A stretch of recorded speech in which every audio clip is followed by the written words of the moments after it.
All right, we'll get going on this one. So now we kind of segued into the Acetech system. You've been utilizing road safety, so you know what that was like. You know, you hear the clicks and the tones, you know, in the ambulance. Acetech is exactly the same thing. Road safety originally started as a private company in California. It was sold to Zoll. I was picked up as a consultant when they were purchased by Zoll. But then what happened was that they got out of road safety. There was a lot of inherent, let's say, hardware issues with it, and software too. It should have been a good thing, but it turned out not to be a very good thing. And people like you ran into a lot of problems with it. We hear it all the time. But Acetech has had that's our system out for many years, and literally it's almost identical as far as you know what you hear in the cab, and as far as the scoring goes. So for you, it's going to be a real easy transition once we turn the Acetech system on with that. The difference between the road safety and the Acetech, Mike, you click that once. It's kind of crazy how it does that.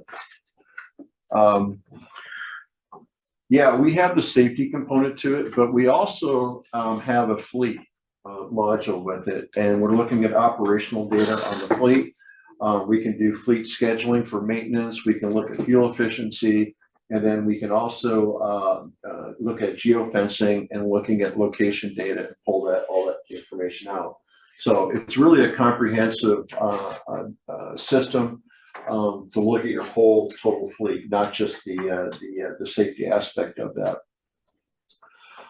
But really, what we highlighted on there so much is for you, what you need to be concerned with is, you know, on the safety side of it. There's slides in here that I'm just going to skip over because you've all used road safety, correct? Yeah. So I'm not even going to go into that. But you know, our device does the same thing. I mean, we monitor speed of the vehicle, G-forces, seat belt, brakes, turn signals, emergency light sirens, spotter switches, everything else. And again, it does a lot more. We use the same key fobs to identify who's driving the vehicle, and we just also utilize the same spotter buttons on that. I'm not going to get into this because this is for those that are new. But I will tell you that we do have the event analysis. So if you're in a crash, we can go back, just like road safety, and find out exactly what was going on. We do benchmark drivers, get the same kind of scoring. You know, our configuration, how we come up with scores, is identical to what road safety is. This is our user interface. It's much more comprehensive. You know, we do things like looking at fleet utilization, safety scores.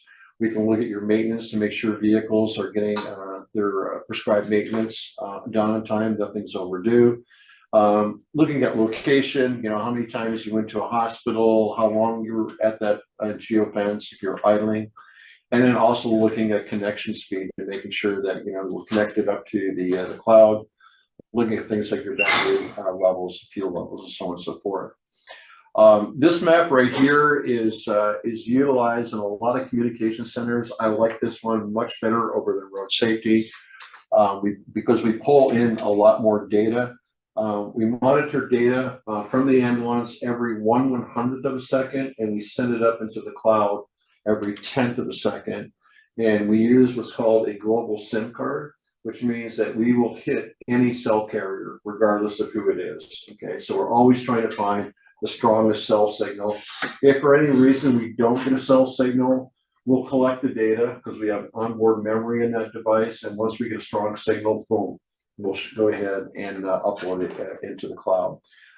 It is battery backed, so there is a battery in it. So if we lose power to the ambulance, it's still being able to collect any kind of data that it can. It's all GPS. You know, we color code the ambulances based on their status. So if it's red, the emergency lights are on. If the siren is activated, we have a little siren signal put on the side of it. The blue would be just where the vehicle is idling. White is that they're sitting still, parked. Green would mean that they're actually driving but not emergent.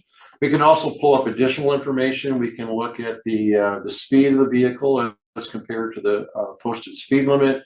We can pull up the odometer, engine hours, who's driving, battery level, fuel level. We also monitor the patient compartment level in 3 different places. You don't have that, but a lot of services that are CAS accredited have to monitor their patient compartment temperature, so we do that on that map.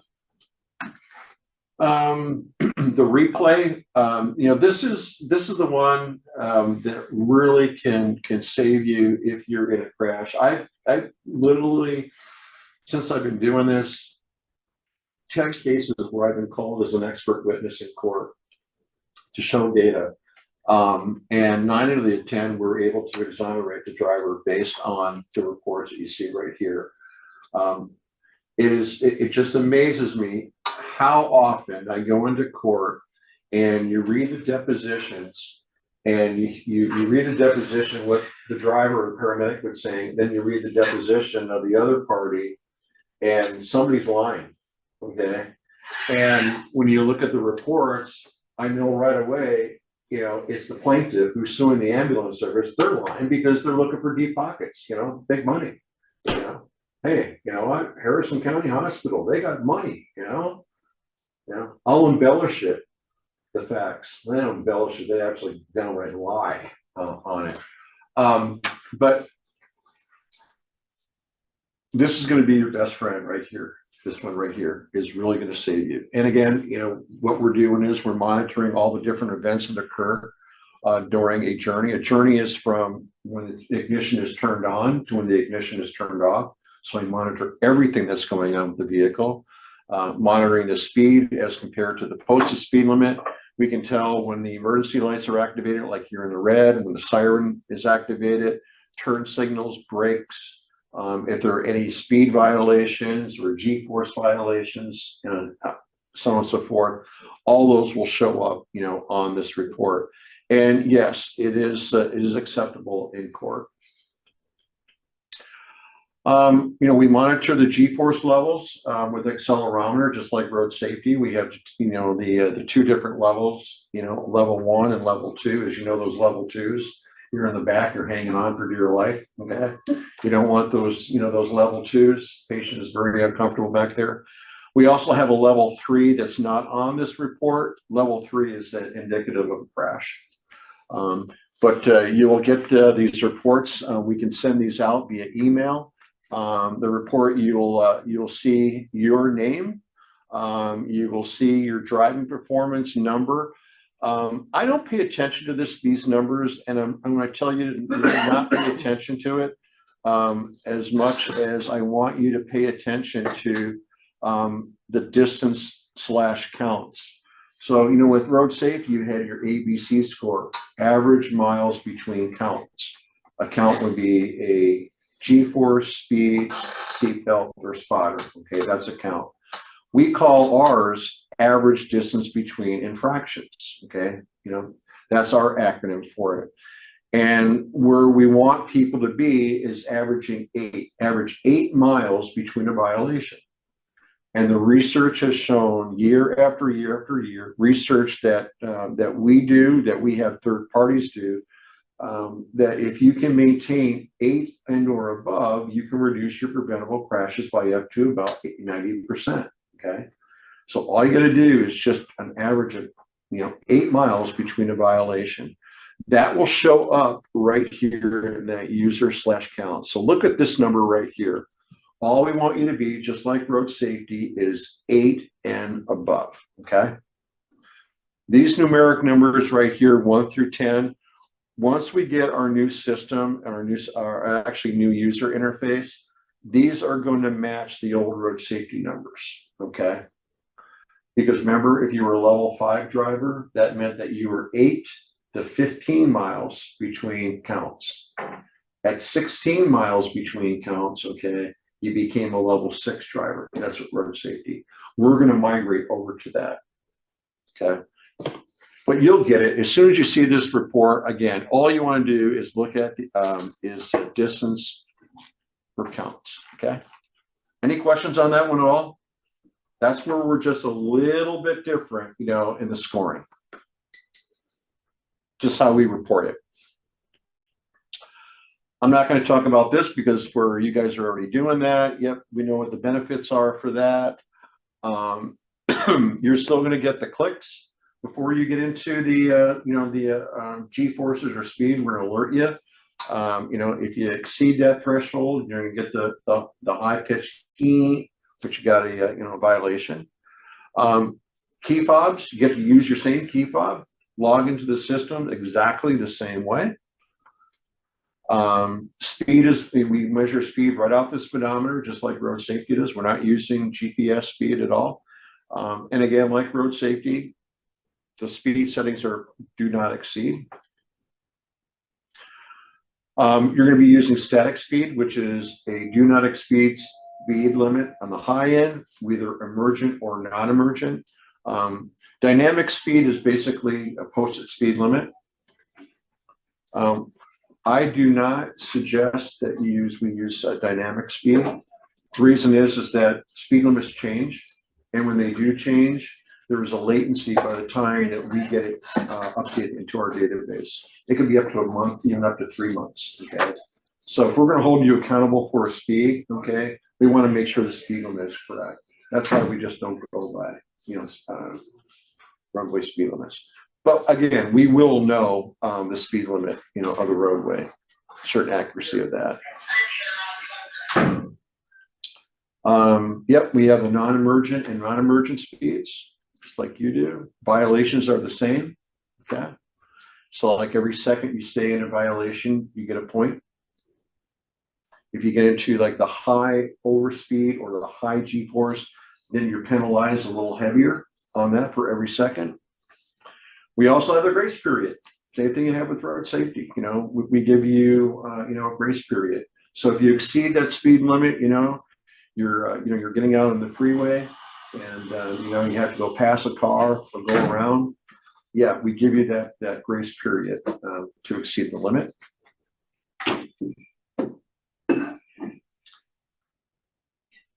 G-forces, the same thing. They're scored the exact same way.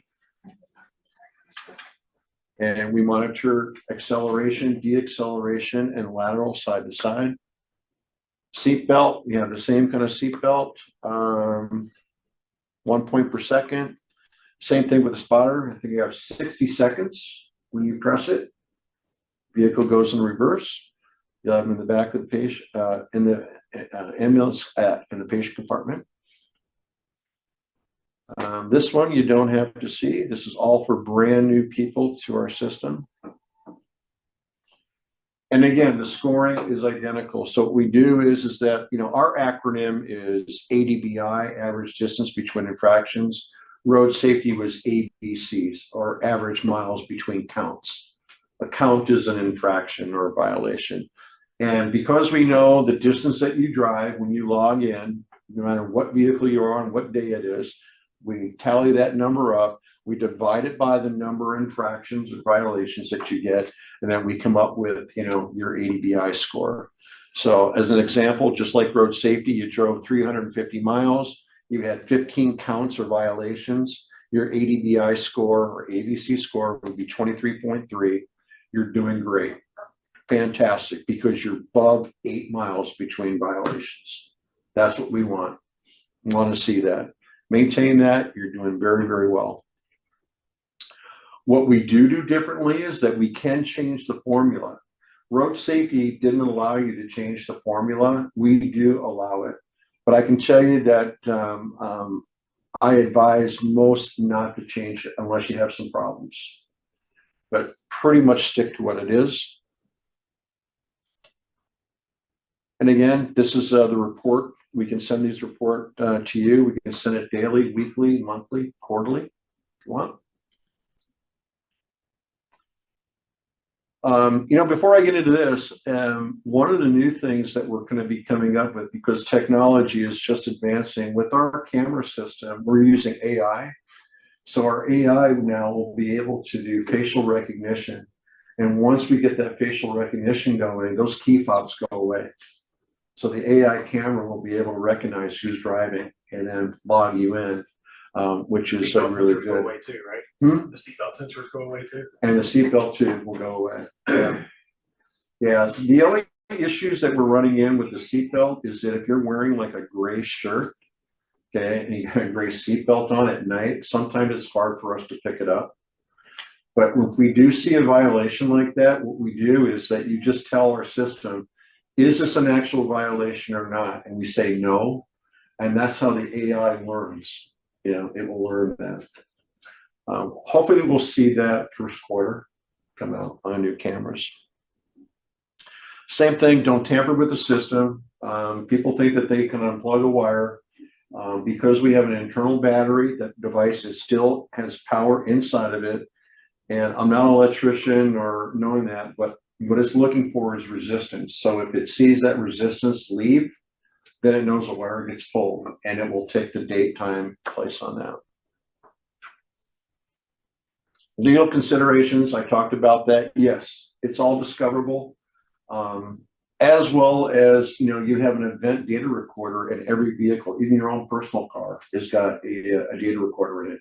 All that information is stored in there, is discoverable. Can it be used against you? Yeah, absolutely. My experience has been, it will protect you. Definitely will protect you. And as soon as this training is done, my understanding is that the tones will get turned on. And you guys ready to go, okay? So I'm sure that Jerry will let you guys know, you know, when it's going to be turned on. You're going to, the buzzer sounds a little bit different, but you're going to still hear the click, click, click, click, click. And then it'll be the tones. Some of our services in Texas, you know what they call the clicks? The rattlesnake. And I love it. You know what they say? Hey, if you see a rattlesnake, he says, you know, it's warning you when it's rattling, okay? To change your, you know, get away, be cautious. So if you kick the snake, you're going to get bit, okay? So pay attention to the clicks, all right? Because if you don't pay attention to it, you're going to get a violation. Some people call them the growls. You guys have a name for it or anything like that? Something? Some call it the roll. Yeah, it says, oh yeah, we get the rollers all the time. What do you mean the rollers? Well, you know the sound it makes, like, oh, the rollers. So I got the rattlesnake, the rattlesnake, the rollers, the growls. I got to come up with a list of what they are. Yeah, and just, you know, just reiterating, you know, you guys know this better than anybody else, because I go back and I ask, you know, what are tips for new users? Just slowing the vehicle down, especially in your corners, is going to reduce those G-forces. And of course, we reduce those G-forces on the vehicle. We reduce wear and tear on wearable items. Your patient gets a much comfortable ride. You in the back do a better job on your assessments and your interventions. Absolutely. So everybody goes home safe. And there we go. I am all done. Any questions for me at all? Great comprehension, everybody. You did a great job.